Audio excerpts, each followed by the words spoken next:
Саламатсыздарбы, Эркин Той YouTube каналын көрүүчүлөрү. Бүгүнкү биздин редакциябыздын коногу саясаттануучу Бакыт Бакетаев. Саламатсыздар. Акыркы күндөрдө Кыргызстан үчүн күтүлбөгөн окуялар болуп кетти. Ошол Тажикстандын Кыргызстанга кол салуусу негизи алдын ала даярдалган ишпи сиздин оюңузча? Бул маселени биз баягы экзистенциальный жагынан карабай, мындай антологиясын сүйлөшсөк болот эле да. Ошондо биз түшүнөбүз эмне үчүн бул болот. Мында согуш болорун политологдор мурун эле айтып жүргөн. Мен да былтыр жазгам, ага чейин да жазганбыз. Менин баамымда ушул биз СССР урагандан кийин Аскар Акаевич келбедиби президент болуп. Ошол жаңы президент келгенде, баягы үй сатып алганда биринчи кожоюн заборун карайт да.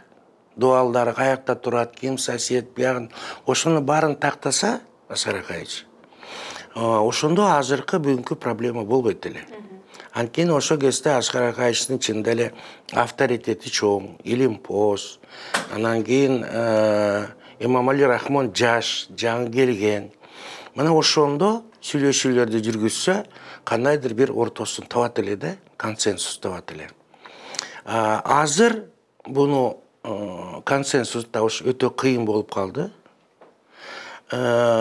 Менин баамымда бул маселени дагы эле боло берет. Аны мына былтыр эле түшүнгөн президент. Ошон үчүн Ташеев барып, Турцияга өзү барып, өзү акча табып, ушу байрактарды алып келди. Эгерде байрактар болбосо, анда тажиктердин күчтөрү баягы алган айылдардан чыкпайт эле. Мына тажиктерде да байрактар бар экен деди эле, жок экен да көрсө. Ошон үчүн биздин бийлигибиз мындай болорун билип, мына байрактарды алып келип коюп койду. Бүгүнкү күндө Түркиянын байрактары эң баягы сапаттуу деген бир эмеси бар да, характеристикасы бар. Ошон үчүн албетте бул даярдалган жана дагы даярдала берет. Ошон үчүн биз жакынкы жылдарда бул маселени чечкенге юридикалык основа жок болуп калды. Жалаң күч менен чечиле турган болуп калды. Ошондо жакында чече албайбызбы бул маселени? Жакында бул маселе чечилбей турган болуп атат. Ошон үчүн мындай курч эмеге даярданышыбыз керек. Менин оюм ошол. Же болбосо биздин ошол сүйлөшүүлөргө Кытай мамлекети ортомчу болсо, мына ошондо кандайдыр бир консенсус тапканга оңоюраак болот да. Анткени Кытай Тажикстанга да абдан чоң жардам берди. Бизге да чоң жардам берип атат. Жана чоң жардам берет. Ошон үчүн ушул менин оюмча биздин дипломаттар, тажик дипломаттары ошол Кытай мамлекетинге бир сунуш киргизиш керек да. Негизинен Кытай мамлекети мында аралашпайт. Негизиненчи. Бирок бул биякта өзгөчө бир ситуация болуп атпайбы? Ошон үчүн балким алар макулдугун берет. Болбосо биздин элибиз ушу мындай эмеге даярданыш керек деп ойлойм да мен. Бул маселе чечилбейт, анткени границаны карасаңар, бир маалда канча километр, 300 километр жерден баарды бирдей атака жасаш, өтө баягы кокустан эмес да бул. Бул көрүнүп атат. Негизги СССР урагандан кийин, СССР маалында биз улут аралык эч бир мындай согуш эмес, мындай деле чоң уруштар болбочу. СССР. СССРди баягы батыш философтары, политологдорду уратабыз деп, мына СССР урап, азыр мурунку бир тууган элдер, украинецтер, орустар менен салгылашып атат. Армяндар, азербайжандар менен, Биз тажик туугандары менен салгылашып атабыз. Бул негизги баягы ошол батыштын негизги мындай бир программасы болгонда. Ошол үчүн ошо программа менен кетип атабыз. Бүгүнкү күндө бизде мына интернет аябай жайылган. Азыр ар бирөө өзүн политолог деп өзүнүн ойын, пикирин айтып атат. Ойдун пикири эки жагы болот. Экзистенциальный болот жана эссенциальный. Эми ага баягы көп окубай, изилдебей эле өзүнүн көргөнү ошодон айтып атат да, анализ жасабай. Ошон үчүн бул эмоционалдуу деп коебуз. Эмоционалдуу ой пикирлер жайылып кетип атат да, жана бийликке да таасир этип атат. Бийлик эч качан эмоцияга берилбеш керек. Тажик тарабы да, биздин тарабы да. Биз мунун ички анализин жасап, анан кайра синтез кылышыбыз керек. Мына ошондо идеясын тапсак, мына ошондо тынчтык болот. Биз ошол идеясын таба албай, улам мынакей 15 жылда канча салгылашуу болду. Кечээ эми президентибиз Садыр Жапаров буунун ассамблеясында сүйлөп атып, эми ошо Тажикстандын Кыргызстанга кол салуусу боюнча ачык эле далилдер бар экенин айтып кетти да. Эми тарыхыбызда биринчи жолу ошо дүйнөлүк деңгээлде көтөрүп чыккан алгачкы президентибиз болду окшойт да. Анан ошол дүйнөлүк деңгээлде көтөрүп жаткан маселе дагы жакында чечилбейби ошондо? Бул чечилбейт. Анткени ООН бул өтө чоң, анан кийин мындай жай кыймылдаган организацияга айланды. ООНдон бирдекени өткөрүш үчүн бул жылдар өтүп кетет. Ошон үчүн биз мынакей азыр ШОСтун ичинде, УДКБнын ичинде иштешибиз керек да, анткени мамлекеттер азыраак тез сүйлөшүүлөрдү өткөрсө болот. Мына ошон үчүн мына 2 ШОС болду, 2 ШОСтун баягы кезинде бизде эме башталып кетти. Тажиктер менен. Тажик эли дагы Кыргыз тарапта күнөөлүү эмес деп атасыз. Эми Тажикстан тарап кол салып атат. Учурда эми Тажик элинин оппозиция жагы да буну Эмомали Рахмон кылып атат деген кептер айтылып атат да. Буга кандай? Буга эми мен бир нерсени айтайын. Биздин оппозиция жакшы, мындай Тажиктин оппозицияда эмес, ынтымактуу, бардыгы бир тарапта болуп, биздин белгилүү оппозиционер баягы ошол эле Мадумаров жана башкалар, булар бир окопада болушту да. Тажикстандын ошо Рахмон күнөөлүү, Эмомали Рахмон кылып атат бул иштин баарын деп жатышпайбы? Туура. Тажикстанда эми дүйнө жүзү билет, президентсиз эч бир эчтеке жасабайт. Бизде иши демократия. Президентке айтпай эле кээ бир маселелерди чече берет, айта берет. Тажикстанда бул согушту албетте президенттин макулдугу менен жасалды. Буну эми кичинекей бала деле түшүнүп атпайбы? Кол салууда ортодо дагы башка күчтөр кирди деген кептер айтылды да. Сиздин оюңузча Тажикстан ушул чет элдик саясаттын куралы болуп жаткан жокпу? Албетте да. Эми биз баягы геосаясат деп коет, ошо геосаясаттын майданында жүрөбүз. Башка мамлекеттер бар. Башка керек болсо азыр чыгыш, батышка бөлүнүп атабыз. Албетте чыгыштын бизге каршы оюндары көрүнүп атат. Бул албетте башкалар келип баягы ошол кан агып аткан жерге тузду сээп коет. Тузду сээп, анан биядан карап турат. Албетте буну үчүнчү күчтөр албетте ойнотуп атат бизди. Биз ошо оюндун ичинде жүрөбүз, адан эч жака кача албайбыз. Бул биздин сущность, биздин бытиебиз ошол. Бұдан қаша албайсыз. Әлбетте, бұны үшінші күштер қозытып атады. Әлбетте, бізде де бар үшінші күштердің саясатын жүргізгендер біліп-білбей бар.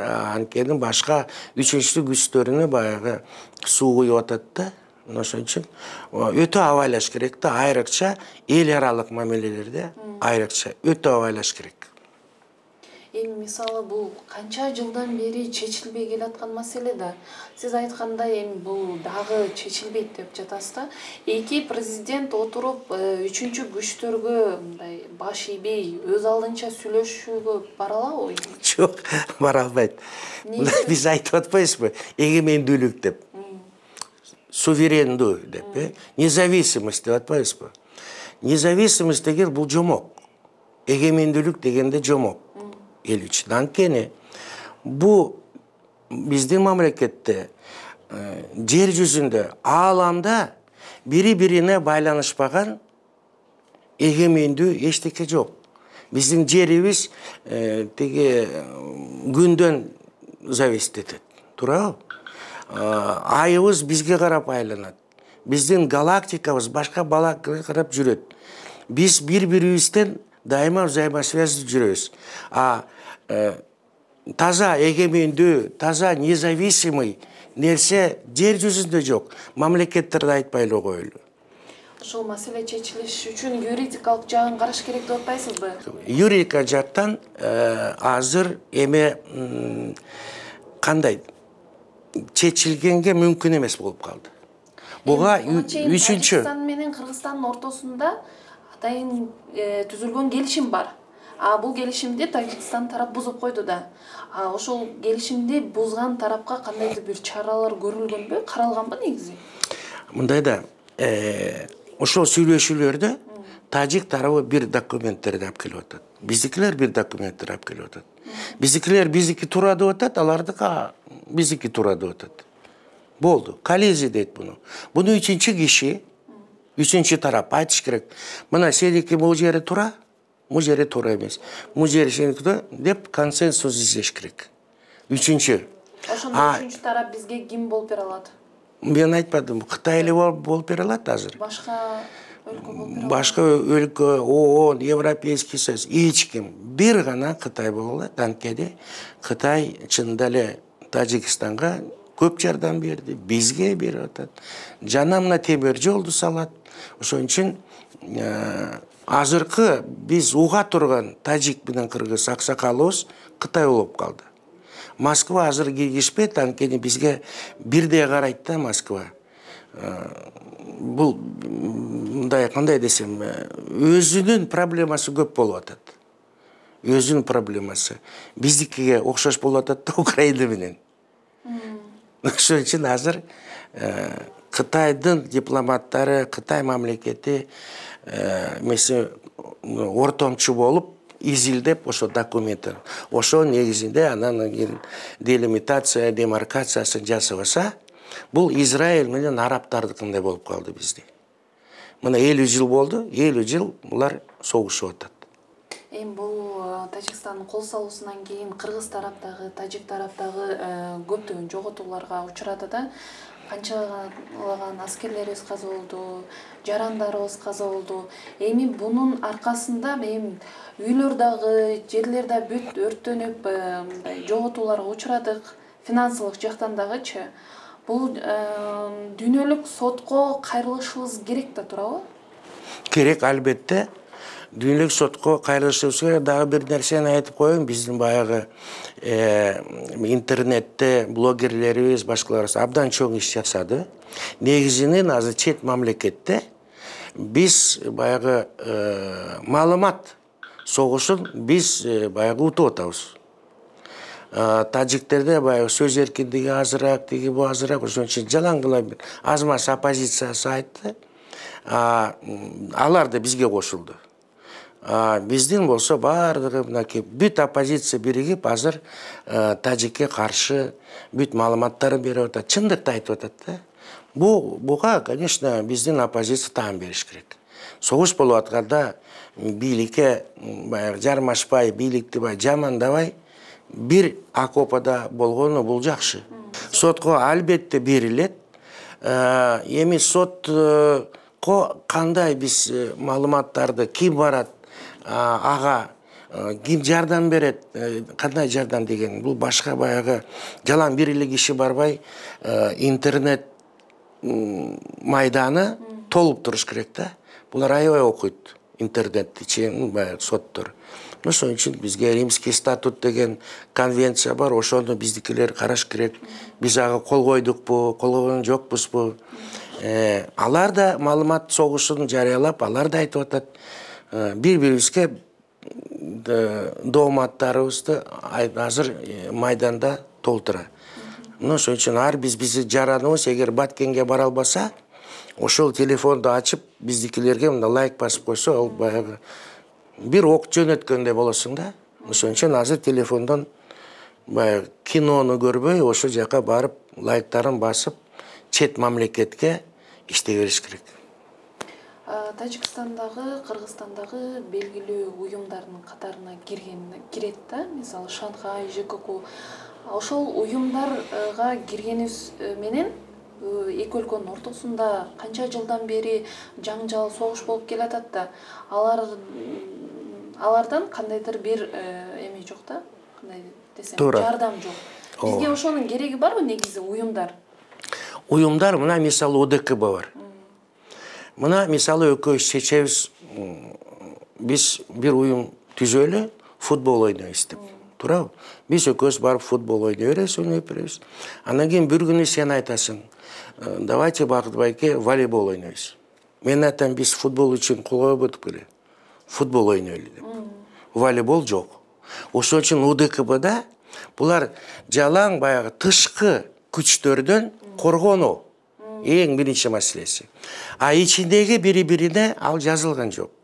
Мына ошон үчүн биз ОДКБнын ичиндебиз. Эгер ОДКБнын ичинде эки мамлекеттин ортосунда жаңжал чыгып кетсе, анда башка мамлекеттер миротворческий күчтөрүн алып келип ошол жерге согушту токтотуш керек деген беренени азыр мына биз каралган эмеспи? Каралган эмес. Азыр биз сунуш керек. Политологдор чогулуп, биз ошондой сунушту мына эмки жумада круглый стол болот, ошол жерге кайрылабыз. Анткени бир уюмда өздөрүнүн арасында мындай тынчтык болбосо, башка мамлекеттер келбейт жана коркпойт. Эгерде башка мамлекеттер бир кандай бир согуш жарыяласа, оңой эле эки мамлекеттин ортосунда череңке чагып койсо, жалпы ОДКБ утуп алат. Тажикстан тарап айтып атпайбы? Биз талашып аткан жерди убагында биздин бийлик, Тажикстандын бийлиги кыргыздарга сатып жиберген деп айтып атпайбы? Туурабы негизи? Кыргыздар сатып алды беле Тажикстандан жерди? Ал кезде эл кебектеп калбадыбы? Кайсы акчага сатып албак элек? Аскар Акаевичтен. Акча, бюджет аз болчу. Азыр Кудай шүгүр бар дегендей. Кудай шүгүр казынада бар акча. Азыр сатып алсак болот. Бюджеттен эмес да. Негизи ошо талаш болуп келаткан жер тарыхка карасак, кимдин жери болуп калат? Тарыхты карабаш керек. Анткени эң дагы нары бул ошо Кытайдын жерлери. Анан нары карасак, анан кийин бул Кыргыз каганатынын жери. Уйгур каганатынын жери, анан кыргыздар Енисейден келип, биз уйгурларды басып Кыргызстан болуп калдык. Болбосо биздин жерибиз Енисей. Енисей билесиңби, мындай чыгыш жака бара бересиң, анан Енисейге келгенде солго өйдө барсаң, ошол жерде Кыргызстаныбыз. Тарыхка карасаң. Ошол жерге барсак жакшы эле, нефть бар азыр, ошол жерде газ бар, бүт бар, токой бар, жыгач бар. Эгер тарыхты кылсак, бизди ошол жака бериш керек Россия. Ангарск деген үстү жагын. Якутияга чейин. Ошон үчүн тарыхты карабай берден саясий чечим керек да, саясий. Саясий чечимди Кытай кыла алат. Маеңизге рахмат. Арыбаңыздар.